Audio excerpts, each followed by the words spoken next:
Hi, everybody. Okay, I want to delve a little bit further this week into the conversation I started last week about putting your people in a trance. um, and and what I meant by that was wasn't it a catchy headline, by the way? Was getting them to see no other product, no other solution, no other choice than yours through following those 5 steps. Now, I kind of harped out last week on the whole USP thing, unique selling proposition, which is hugely valuable and important. And in case you haven't noticed, it's a sneaky way of me getting asking you to look at your values and how they show up in your actions. So, but you know what? I started to go with some more content, and I reviewed last week, and it was so full. It was so full of so much stuff about how we show up and the underpinnings of our business and the execution of the whole sales and marketing process. It just made me pause and think that maybe this week, maybe no more written words. Maybe we're just going to look back on last week's article. Maybe I'll even repost it again. So you don't have to, flip. And let's just take a look at some more layers that we talked about here. So I want to go to the putting an effective sales offer to work sections right below your USP. So, a JV associate of mine who helps me with the marketing, the fantastic marketing program that I have, the one, is as seen on TV and all that stuff, because it has been. Adrienne Earle, she has this great saying, and I'm going to paraphrase it, A, because it's his, so I haven't memorized it, and B, as much as I love it, I haven't memorized it. But it's something along the lines of people want, they want a solution to the problem that they have. How does he put it? They have a problem they want to get rid of with a solution they don't want, right? And that's why we don't solve our problems more readily. We're not stupid. Any of you out there, if you're having problems getting your thing off the ground, you're not stupid. But you probably, in order to get it off the ground, you need to do some things you don't want to do, right? Which is where I come in.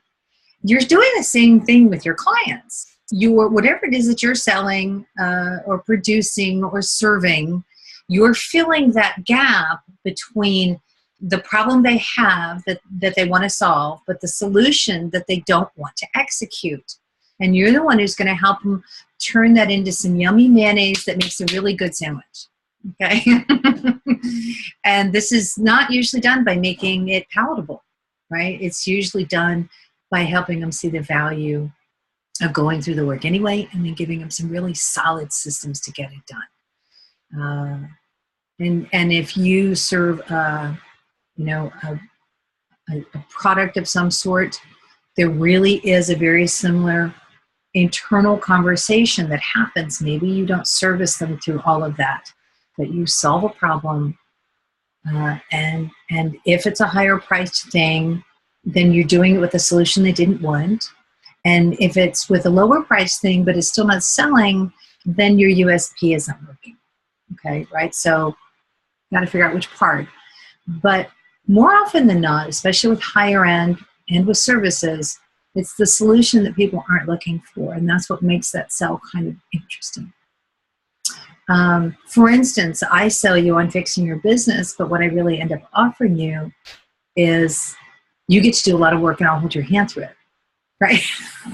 Not everybody really wants to go there. And those who cannot embrace that, no matter how well or poorly I package it up for you, at the end of the day, you have to say yay or nay and actually do it or not. And those of you who will get exceptional results, and those of you who won't. What is it? I think 26% of all small businesses only last up to 5 years. The rest of you guys, you wander off, you close, you fail, you change your mind, you give up, right? What is it? The entrepreneurial cycle, the E-Myth cycle. It's right. Here I can't remember some. The peak, right? There's this high, this mountain of expectation, excitement, and enthusiasm, and then there's the trough of despair, right? When when you realize that a wad of hopes and enthusiasm about something doesn't get it across the finish line. You got to do some of that work, some of that foundational work, some of that underpinning. So not really sure where I'm going, except that this conversation is really vital, and I want you guys to spend some time thinking about it. I'm not going to try and walk you through thinking about it, because I know how stubborn we all are, and since I'm not watching you in real time or listening to you in real time, you'll either slither out of it or do it without me. I just want to give you the idea that it's worth it. Okay. Y'all have a great day, week, month. I'll see you soon. Bye-bye.